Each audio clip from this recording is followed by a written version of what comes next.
Struggling with high ad costs and low sales? What if you could flip levers to slash expenses and boost results? I'm Adam Sand, CEO of the Roofing Business Partner. Today, you'll discover proven marketing and commission levers that transform your roofing business, from content upgrades to smarter targeting and commission structures. Let's dive in. Well, what are the levers that we can pull in marketing to make our costs go down or our effectiveness go up or get the scale that we're looking for? All right, well, what is the quality of our content? If we want our effectiveness per dollar of ads being paid for that are being put out on social media, if we want that effectiveness to go up, or our cost per view, or our cost per lead, or our cost per click to go down, then that quality of our content and media has to go up. We have to say the content has to be better. It's like you go from black and white TV to color TV. The channels that had color shows got more people watching them than the black and white shows because people wanted to watch TV in color. If a movie sucks, well, then people don't watch it, right? You have to increase the quality of the content in some way. The quality of the content in terms of its ability to engage a human being and target the behavior of keeping them watching has been hacked. But then there's also the experience of the management. Who is managing the ads? How much experience do they have? So if you hire somebody out of some foreign country who it's their first time running ads and they're charging you $5 an hour, well, your cost is low, but their effectiveness might also be low. You could spend more and potentially get more effectiveness, but then you have to think how much time do they spend on your ads? Then there's also targeting. You could narrow your targeting and reach more higher density of a particular prospect, but then potentially lower the volume. You could increase or widen the window of your targeting, but potentially reach people that you don't want to reach. Then there's optimization of current content versus creation of new content. Sometimes you don't need to create something new. You need to optimize what you have. There's a lot of people who talk about repurposing blog content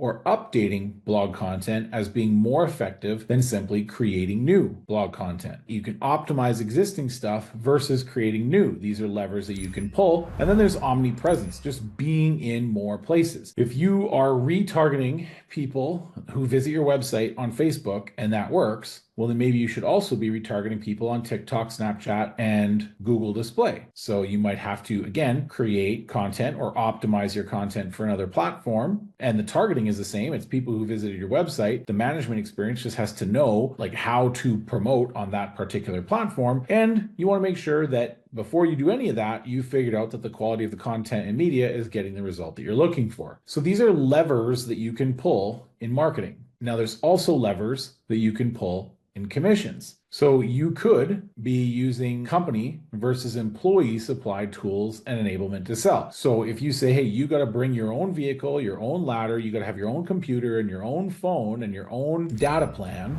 well, then now they're required to pay for these tools, and then they kind of get the equity of owning those tools and be capable of doing that. If they have a truck that they can put 30-foot extension ladder on, they can inspect more roofs than the person who shows up driving a Chrysler 200. So if you provide those things, well, then you might, first of all, open yourself up to talent that doesn't have the capital to invest in those things right away. So maybe they're amazing talent and they're willing to work for less commissions as long as they have no input costs. Then lead quality. If the leads are garbage, you have to pay more. If the leads are good, you can pay less. So choosing to pull the right levers in marketing can also allow you to pull a lever in commissions where you can say, hey, you could work anywhere else, but our leads are better. If it's easier to sell for you than the next company, you get to pay less commission because you took the fixed cost up front in building the brand, which makes reduction in your variable cost, which is your commission. There's also the scope of work and definition of done. What exactly is required from a salesperson in your company? If you have an inside sales rep, well, then you can pull down the commission because inside sales is taking on a scope of that work. The definition of done could be you have to run the job, order the materials,